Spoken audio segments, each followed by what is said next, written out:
Hey guys, welcome back to the channel. This is my 2005 Mini Cooper S. It has the RMW motor and as well as Bilstein coilovers.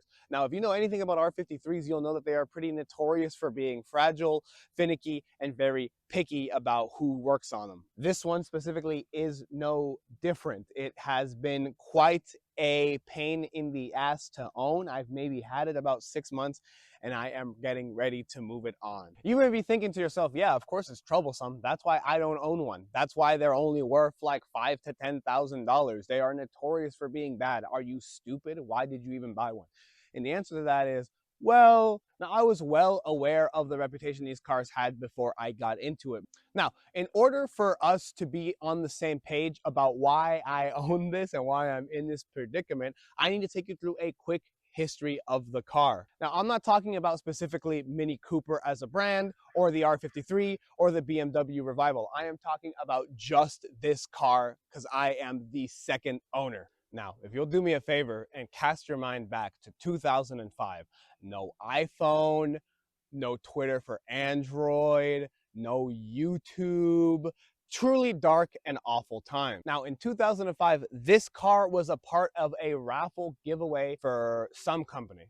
Don't ask me which one. The father of my friend Dylan was the lucky winner of this 2005 Mini Cooper. Now, at about 50,000 miles, the original motor goes kaput. It dies of oil starvation, 100% user error. But to be fair, with a car that low mile, I wouldn't be checking the oil either. So he did what any of us would have done. We went ahead and put the money that we saved from the car itself directly into the motor and paid RMW to fully build a motor for this vehicle. So under the hood, you'll see that there's not really much to see. No bright colors, no silly valve covers, no big intakes.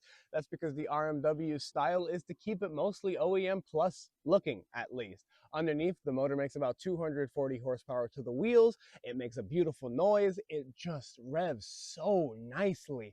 Once we get onto the road, I'll talk a little bit more about how much the engine specifically sold me on this car. But things only stay fresh for so long. So eventually, when the Mini Cooper started doing what it does best and giving him issues, he decided to let it sit and begin neglecting it. After a couple years of that, he decided that instead of just letting it neglect and get destroyed from just sitting here, he should give it to his car-loving son, Dylan. Now, Dylan is one of my best friends, and so when he got the car, I saw it, and I got to drive it as, you know, it was coming back together and as he was fixing it. He was completely enamored with it when he got it and when it was finally all working again. And honestly, so was I. I loved the way it sounded. The times he had let me drive it, I had completely fallen in love with it. I loved the way it looked. I loved the interior. I loved everything about this car, especially the silly red accent. And so I let him know, if you ever plan to sell it, let me know. And he always refused because he knew what a financial burden this car had been on him. He estimated that he spent about $20,000 keeping it on the road for the 3-4 years he had it.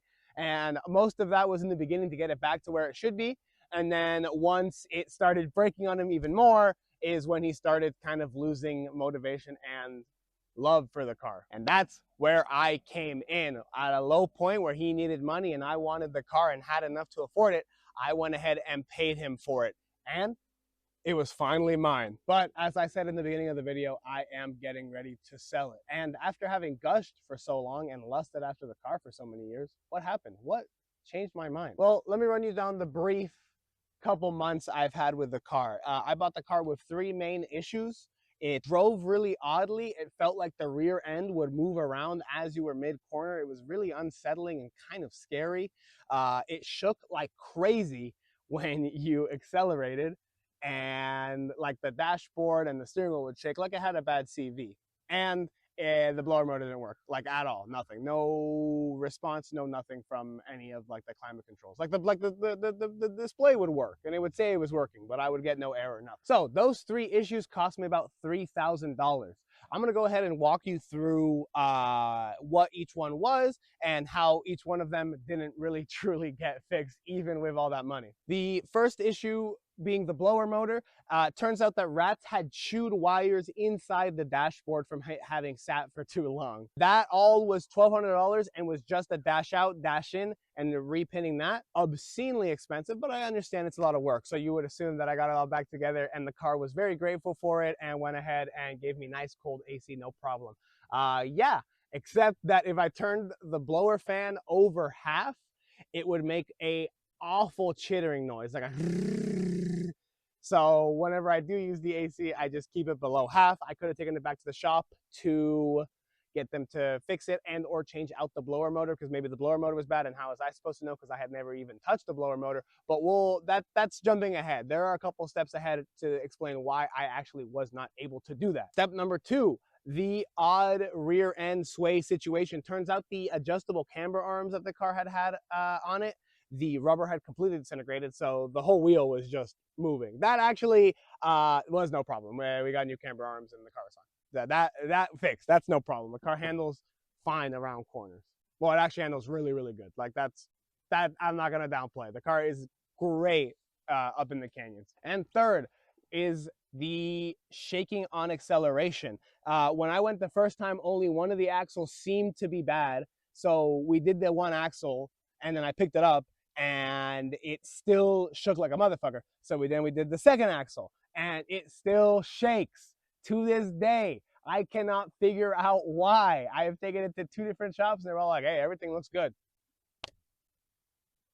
It isn't good, but that's fine. The shaking is pretty minimal though now. Like it's not noticeable unless you're looking for it. But because I already had been dealing with it for so long and then had spent the money to not have to deal with it anymore, even the little bit does bug me, and I notice it and I feel it every single time. But I'll be honest with you, those 3 things that I complained about, or I mean 2 things, aren't enough for me to really give up on the car. I used to have a 2007 Honda Fit and that thing let me down all the time because I was constantly beating the shit out of it and breaking it, and I stuck through it to the end. So I am a glutton for automotive punishment, but it did catch fire on me just a little bit. So this is where I need to confess something. This is actually my 2nd attempt to make this video. My first attempt, I went to go up to Angeles National Forest to film the video. And on my way there, I decided to do a couple Facebook Marketplace pickups, you know, like you do. So I didn't end up going directly up the mountain. I went like past it, picked up some stuff, and on my way back, I'm on the freeway. I smell something a little strange. Now, the Apple CarPlay in this car is one of those pop-up screens. I'll show it later, and it does block the temperature and your gas gauge. But I had just spent so much money getting the car sorted. I know Dylan before me had spent a lot of money getting the car sorted, didn't have any overheating issues. I needed the directions. Oh, what's the big deal? We'll just go ahead and keep the screen up. So when I smell this weird smell on the freeway, I go ahead and put the screen down to check my temps, because I'm like, you know what? I don't think it's me, but it might be me, and why risk it? And so I checked down the screen, and wouldn't you believe it? The temperature was fine. But my alternator light was on, or my little battery light, excuse me. And so I go, what the hell? And I go ahead and start pulling over to make sure, and the car just dies on me. So in this dangerous scenario, I had to employ all of my skill and a little bit of luck to kind of throw myself and the car towards the shoulder, because I don't have any more power. I'm doing about 45 miles an hour. The car is cut off on me, and all I have now is the momentum I already had going forward.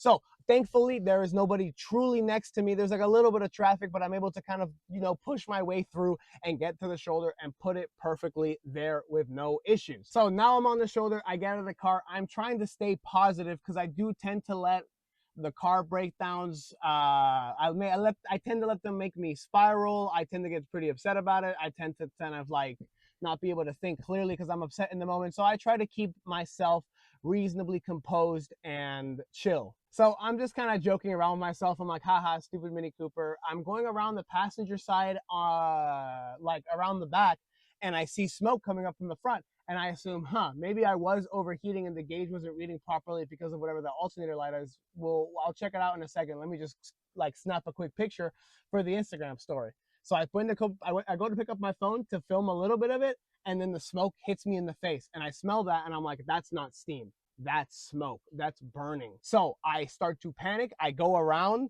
or excuse me, because I'm on the passenger side, and the hood release is right here on the passenger side. I pop the hood open, I get it open, and I see that the alternator is on fire. The alternator in this car is dug straight in there, so there's no way for me to get to it. So in the moment I start panicking, I don't know what to do. I try to get a towel I find on the side of the freeway, and I try to shove it in there in order to smother the flame out. I can't get to it. It's too far in. I start panicking. I go, God, God, not only am I about to lose the car that I just spent $3,000 in fixing, I'm also going to lose the car that I just spent the money I spent to buy it. And then I'm also going to lose not just a car that I've lusted after for years and years and years, but some sort of family inheritance that I had been trusted with from Dylan that his dad had built. He had always told me that to him, this was the last cool car his dad ever had, and it was important to him. And here I was, some nobody, friend of the family, about to watch it all burn to the ground. But thankfully, some stranger had come along who had a bucket of water. We threw it on it, it smothered the fire out, and he single-handedly saved the car for me. And yeah, I got it towed, I got it fixed, and then the car just sat. I haven't fixed the blower motor. I mean, because I had a plan, sorry, like I was saying earlier, I had a plan to fix the blower motor, but because of the fire situation, now all of a sudden fixing the blower motor wasn't a big priority for me anymore. So the alternator had seized. It looks like it just wasn't spinning, but since I was driving the car unaware that it had happened, it was still generating heat, and that just caught fire. And thankfully the fire didn't really spread anywhere. It was only really the alternator that I had to replace, and that was it. The car was fine. But after I fixed the car, it just sat. It honestly, being in that scenario and knowing that I had single-handedly destroyed this inheritance that I had been trusted with, I was over it. I don't know. Ever since that day, that was maybe 3-4 months ago, I've put maybe a couple 100 miles on the car. I really just drive it to keep the battery charged and to keep the fluids moving. I just drive it to work occasionally and, occasionally to the grocery store. This is the first time that I've actually brought it anywhere, in quite a while. Now, the problem with the Mini Cooper is when I do drive it, it reminds me why I don't want to get rid of it. I listen to that exhaust note and I'm in this interior, and I just know that the car looks so cool, and I know that Mini Coopers are basically universally loved by normal people. There's no normal person who won't be happy to see a Mini Cooper. I got a lot of attention in this car. I have a lot of people asking me a lot of questions, mostly, oh my God, how are you still running that thing? And the answer is, yeah, just barely. I mean, this car only has 86,000 miles on it, and yet it has been quite the pain. Now, I truly believe that me selling this Mini Cooper is the worst timeline, but unfortunately, I have to make sacrifices. I can't keep every car that I have ever bought. As much as I try to, and as much as I have tried to in the past, it's just not feasible with how my life is. So I will be getting rid of this car. But before I do, I'm going to take you on a tour of it. Maybe you'll fall in love with this driver's seat position like I have. So we start here in the driving seat. I love it. I love it so much. These gauges are aftermarket, but the tachometer being straight in the middle, the speedometer being on the side, and this silly circle steering wheel. I love the circles in this car. Each of the vents is a circle. The door handle is a circle. The speakers is a circle. There are circles everywhere. It's so cool and so funny. I am such a fan of all the circles and how this whole interior comes together. So the materials have not held together that well. There are a lot of things that like to rattle, and a lot of things that are held together with duct tape in this car, but just like the things you touch, they feel so good. The way that the turn signal feels, the little ball at the end, the way the switches feel when you move them, they just feel so good. These little buttons, the little button to reset the screen. Also, the screen in here, so cool. I'm obsessed with mile per gallon gauges. I think that is low-key so goated. Like, I don't like modern cars that much, but I love an MPG gauge, and that 2000s era is like the sweet spot for them, because that's like all they had. Continuing on the materials that you touch, I love the AC unit. All the buttons feel so good, and I love these switches. No car has switches like this, and that is honestly a shame. Every time I put the window down, I get to go, and I feel like I want a spiker, dude. It's awesome. Here you have the seat warmers and the thingies, and then the thing and the guy. You know what I mean? The seats are fantastic. I love the seats, and I love the practicality of the car. We have had 4 people in this car before, and I have fit like 4 huge like pizza carrying bags, like the hot bags. I wish I had a picture of it, but I stuffed 4 in here with a total of like, it's like 40 pizza. It's like 40 pieces a bag. So it was like 120 personal pizzas just stacked in this car. It's so practical, and I fit in here. I'm 6'5", and even when I was at my biggest, around 300 pounds, I fit in here no problem. This car is meant for anybody. Even people who consume food from photosynthesis, we've got you covered. We have no real roof. We only have mesh, so the sunlight is always getting in, keeping you healthy, keeping you full of vitamin D. I meant vitamin C.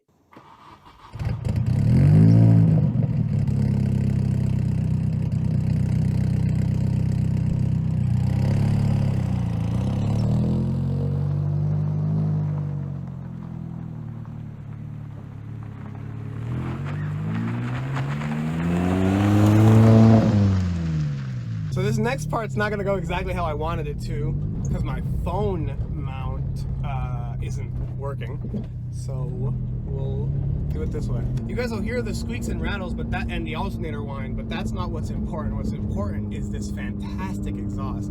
It is a John Cooper Works exhaust with one of the mufflers cut off, and it just gives this thing the perfect loudness, the perfect tone, and in my opinion, the perfect cracks and bangs. So we'll do a little pull here.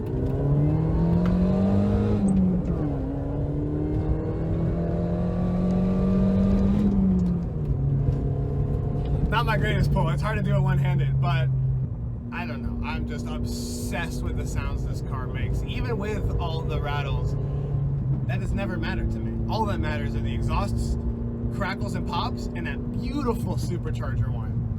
I had forgotten to mention that when I was previously going through all the things, but goodness gracious, what a noise. What an absolutely perfect noise.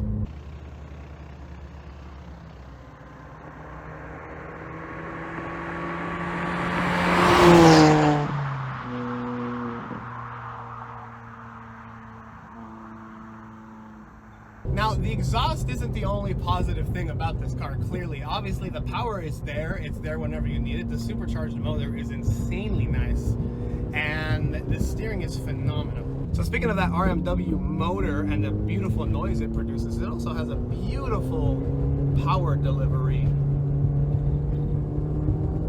It is smooth. It is nice.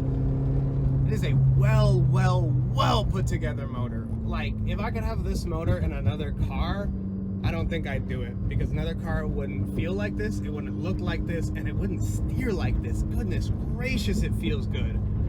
This car also has the R56 brakes, so that means that I never really feel like I'm low on brakes. I always kind of feel like I'm very well taken care of in it. Like, I'm never scared, you know? I trust the Mini Cooper. I don't know what else to say.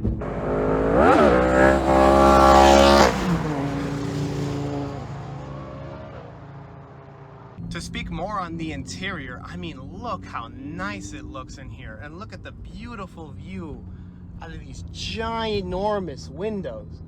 You can't get this in modern cars. That's what makes this car so interesting and so unique and such something that I really wanted to lust after. There isn't another car like this. With this motor, with this noise, with this feeling, with this silly speedometer. Like, it's so cool. I love this car. You know, I'm starting to convince myself that maybe it isn't the best idea to sell this car. You know, maybe the point of this video isn't that this is a cool car worth buying and worth my time having owned and that you should buy it. Maybe the point of this video is that I shouldn't sell this car because I actually truly love it and I don't think I could do without it. I probably will end up doing one of the two, but as it currently stands, I'm gonna enjoy the rest of this drive in a car that I love, listening to noises that I love behind a slow-ass dude in a green hoodie. Thank you all for watching. I'll see you next time.